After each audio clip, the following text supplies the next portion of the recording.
Ebusia for me mama kwaba e de by emergency Ghana TV so and then so da fofo atwedi amponyankopon e de acheye na ebusia ene de heat upon heat ankasa hey ebusia mo be ka style bia me de ebro efa ye nua be me bi obepie mu ofidie mu ha se o se eja na ne gay ena ne ge be ka kire ne se one na afa yefu na be man so no so titin se we hu video circulation videos bi e kokokoko so se ne ge no one ne nyem no wa ma be ma fofo akogugu so eni nti no no hu ne se akora ne nye ne dia enti ebusia de be pie mo video ma se je yentu yensan for ba no de die na no ohia enti no ene oba no ene ne maame abepie mo video mu ha se ya omo so kirechire omo nsemu na oba we na ne maame ka se ne ba ne obi fufu akwakoda enye bone no sa maame na etebusia yankonye gohwe maame na enim because me hwe video ni wie ye no na maame no respect me lusu ama no ena minim de nti a o kan sa statement no enti kame ho ne gohwe video no emra sisi ana so hye ne so subscribe na wa like na wa drop comment ne so e wo comment section as kame ho ne gohwe video no wode ababa wa bi ba ye se ono e wo biri wie ye abaya no be ka che ne so wonyem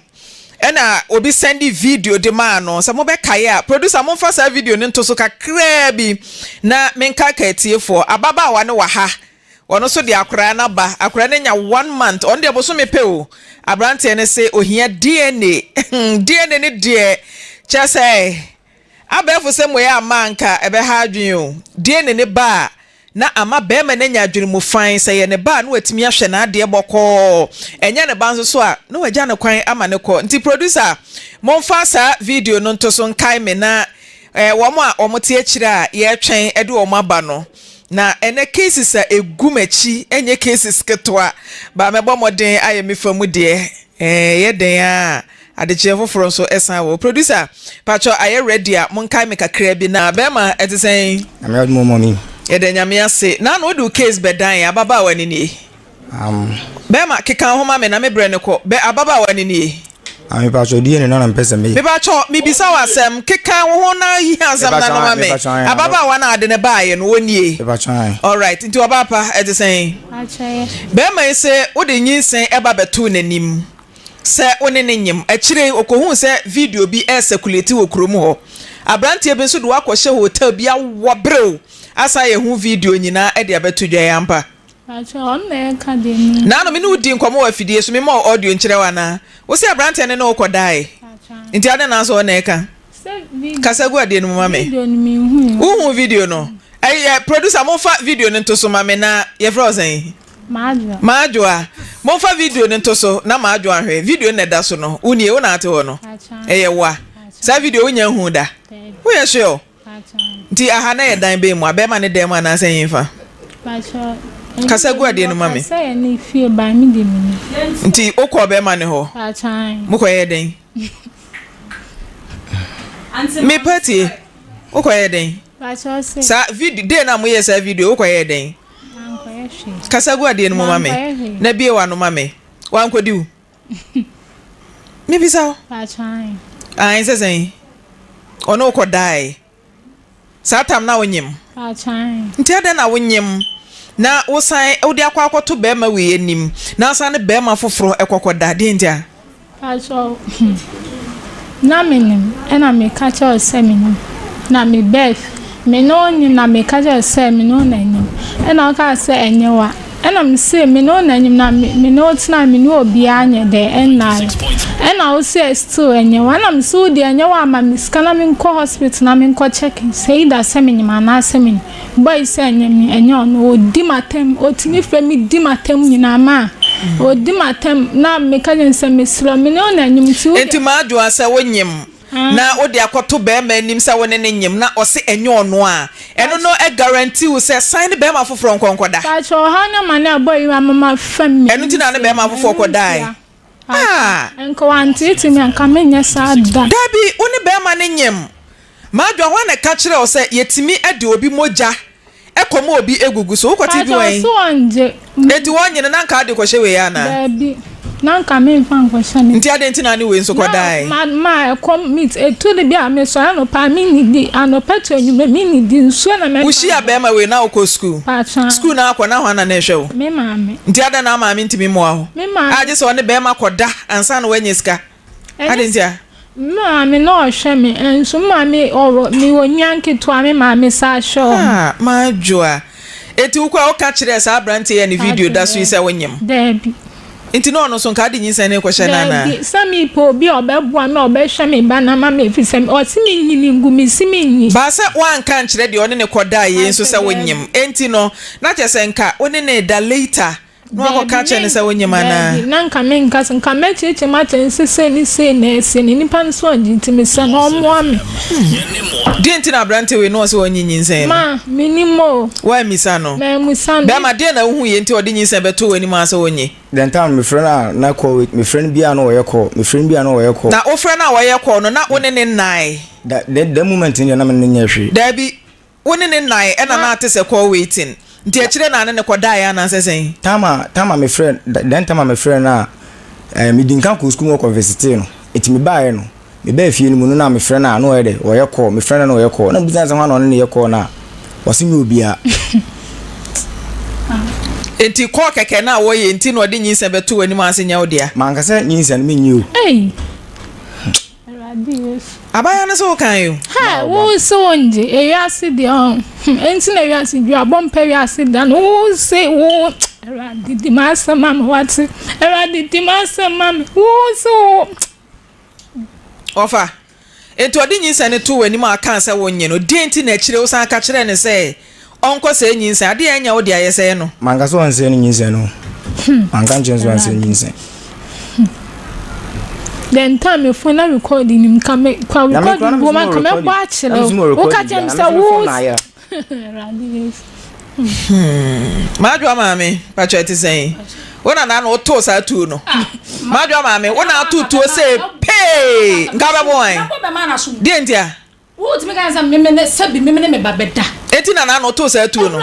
se oba ne na nyem nti no se woni be ma foforo koda kora wanye bone ma oni ngwa so di gu me ba madwa ntwe me ba madwa oba tan me ba nya abotre oba tan na oba ne be ma nyinsen na wasane be ma foforo akoda ebra wanyem o ye ka oba tan wo se ai me ba na ya de pa afidie so afidika se so me se abema no Debi we na yehia de na na wo kan ye no ebufu na aboy na tie ne maami atiti mi kro won na san tutu video no wo di atire ko mo enti e wo se wo kasa asem wo afidie so video na onu na boy ne de ma boys ni so on fa me kire me obua onu a osha se na mu gu me ma se wo tan sa be ma ne boy ne we ne boy ne kasa nti mu ne boy ne number na mo frɛ boy ye frɛ boy na ye den si wa no boy na say wa mebua sesen boy ben ya de one ne kodai da bi oba na gitum so one na da no ante me ba na gitum me fra me ba na da bi se sie oba na gia tum so one boy na da enti ye frɛ boy ne nye den Matthew e fra bi asama be ma na ka kire oba me ba se oba ne se one abrante ne dai enti wo se ye frɛ boy ne ye frɛ ne nye den sama afra me friend tese abema na ngu ase na dosu go enti ye frɛ sa boy ne nye den ante me ba wo se ye frɛ abrante no enam se ye frɛ ne nye den enti ye frɛ ne nye den ka de enti me boy na minimu no madwa na de boy ne be kire me madwa na kasa na de boy ne be kire me enye wan so na so ne boy ne kasa enye na de boy ne be kire me we nam de boy ne na mama we on a picture be se body boy ne kura e call lie na se madwa onye fo enanka onye bode a nka de enti na benya no yesu fidie to asesi yi na se mankwa nkotie fidie no so be da yi me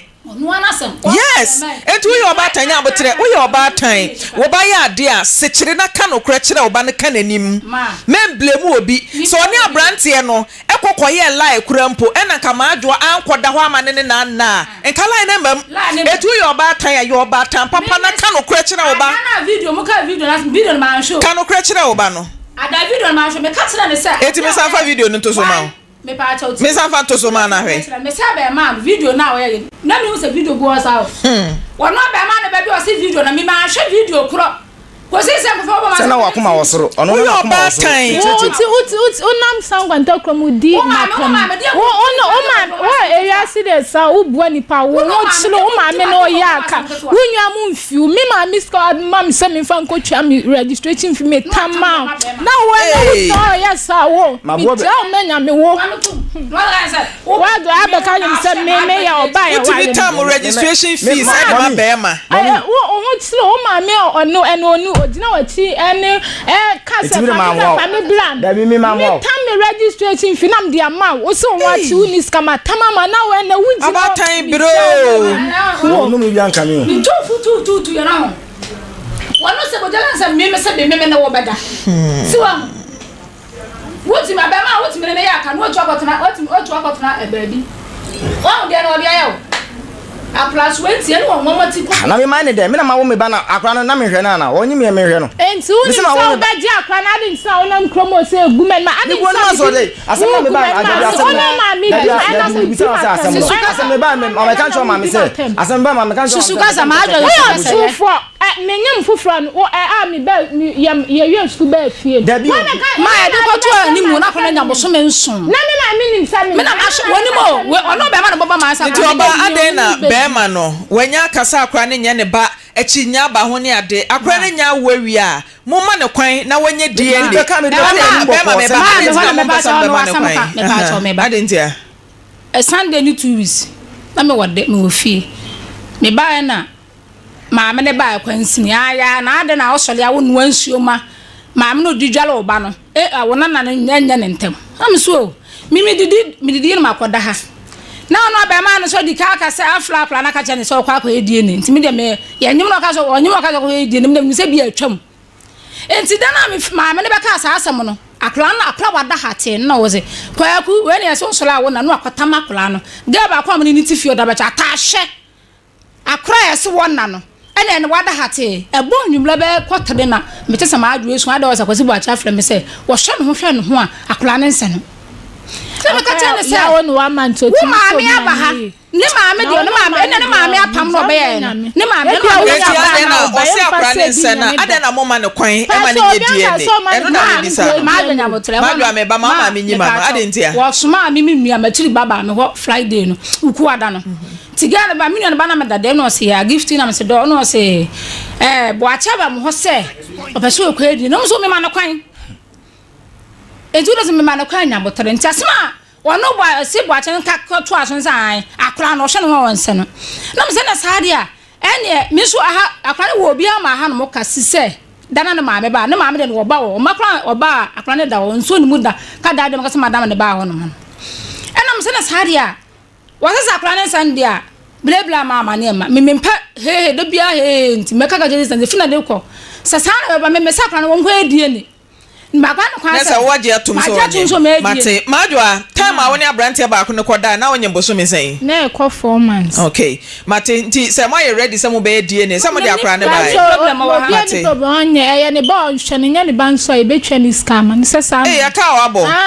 oba oso obo ka se oso obo ka over 10,000 no me wo ya atade papa ba no ato mama se me ba no empanyfo ntade na ne nwa ba no nya fi sister thank you akra ne oba na be ma nti we de brother thank you mo nya fo bi pa wo to akra na wo enka wo nwa ba na nka wo se me akra no mo jana ni wo nya dia ne no wo ya o ba ta tro ko to bla na afi akra wo nya fi ntade e be ma ko 7 akra wo nya so na ka wo ni o nwa ba na nka ni na me de me ka me se me ja ba se me na ko ko to santa de we bla na ka me ba na abafo ene obi anya bia wo ye na ma me boa me ba na abafo yes nti ya no watu ne fo enu nti na me ka se ma wo fa ba ya bone as oba tan ya se chine na ka no pechira oba no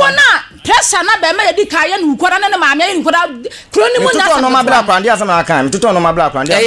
ti mo twa me wani mo me bre ne ko ato so sacha simienu ato eduro rashes nku ato de be fa de oba nom na de abanga se papa fo wa sa be twa sa wo mama twa de si o be kan o so ma me fa family ma ko yi so ko sha to pa wa ko me na wa ko kan so ma wa bla me fa fa na o oba wa wo nso sa cheti bi no fa nye den nso sa cheti bottle water na bottle kusɛ mienu na say box mienu ma mienu wade aba ene rashes nku ni do bɛra me say mempo wakora na we nyame so no kole de ba ma de wa ho de betimi ye da wo ye da bia me kam ma adwa say waje wo no wa hwe wa ma ne nhwe bi se nyina na ablabo ne modern na de nso me ka wo ma me ne me kora kan say ma me ka kira akora ne say fina de kwa mo nhwa ba ma ne bi sabi me kwa birthday na de hwe me ba school ma ss amana wie tisi wo hwe wonya na hwe na hwe me school wonim kwa nya ba cho bisa me ka se me ma ko kan chom se wona hwe me school ma ko me kwa ma ko kan chom ma me ama se wona hwe me school sa wona wa sha kwa school me to bla ba na me ye o sangwa town ma me timi hwe me ba school kwa me titi mbo me kwa birthday kwa don kwa fo fiancé ma adwa ene ma adwa ma me abrante mo ma yenye DNA no why timo twen ntwa mo ani from the na ye na your ba elder amre mama ene dwana ba o ene dwana ba ene ahanso aye sesese o se wo ye na se ye o ba ebe ye me kose shemitrim on se madwa usa ena ade na wo ye no se de na wo kan ne maame amoa no ena ne maame no nsukura no onyinsa ne maame susua enti nkwada asem kakra wum nsem no mo fa na light ena omo ye ho adwuma emo mu enema bi ho nkonta na ye kan nyina no on se eniguase e wa asem imu no edie ne na bekire se akwada no eye wowura yi abrante yi ba na chese bibia to atwa ama maadwoa ho asan no na ankoye ne bade a na chese maadwoa fe no obehwe akola ne papa eno de be ya asama ano be ye den pa na ba bi ebro de ye twa die ne no eno nti na wo ho na asase mo aminya aka e wo sa aban gitum na ye makwan emadie ne ye ye free na ba ba bia se ne ba bi ntina se no aban se ma yama hu se ye wo ba na anya wo ba free bonto e ba sa na ma ne ba hwe wo mu ye efri se die ne ye ne be ye free ni nti no e ma no model brigade enko fa asem bi ama na ne utimi ne be manyem 4 months na wasane be ma for akoda adan ya se kwom de me oza ma adwa no untu se jimi kakra ho jimi kakra e bata na koma ho no enya entiaso aba amasa jimi na nwai ma be no so ne jimi na nwai nti e bata ho eno nti ena ma no tu sa na mo no na ye kan nyina no e ya sua de ne kasa kire medodo e tie ye na wo hwen sa wo ya baba na usi so a wo so hwe ho yi anya sa ne guase we a ye ka ho asemi no se ya abrante yi bakra na bra o hye yefunu no abrante bi ko gugu so enye kasapa e mawo ma fo ma da me da se ebusua eno ni asema maame no so chire mo de achire ye no maame na enye onoa se na ada kan ye no maame no osa like me hu na won se o hwe ne ba no na o hwe maame no so bo nse maame no ne ni hye de mfi enti na o kan asa asewo afide busan formati ase minim se other video na nkofu tietie no wan hwa na o mo keka nsem maame no kofu kaseti maame no afide ene maame na be pin wo fide mu ase ma mo hu maame na nkasa maame ni sa enti me hwa maame no na adwen wo fom kakra eno ana elda kan ye no etebusia de be ma ye hu se be ma na oni ni wo video no mo gugu so no so no ya akola ne papa ana se yenya be me ye oti video mu ase ene ya akola ne papa eno ani DNA no nti e be take sample na DNA results no ba yehu ni pakwa akola no eye ne papa because eye ni guasie sa woni be ma fufu anyinsen no wa mo obi fufu egugu so it's a shame emano mo amu ebi mo tire sano it's a big shame to you guys se wa ma be ma fu unim se be ma we na mene na afa yefu na wa ma be ma fufu I invite wa be fie ama we gugu so it's a big shame nti man munyansa DNA results na sisi ade yehia enti no ye be twen DNA results no ba maame no ye wasem ka kire no Ntebusia aha na mede mo besi story we yebesa so atoa so nti tami chuku na tweme na de results no so ba meba betina makonwa mu abetire mu e de atire mu ha eguso aye emergency Ghana TV social ni so be subscribe na wa like na wa drop comment no so ayo comment section as keche mami esi anything eni mi din yebesa so edi nhyiemu e wa ha bi.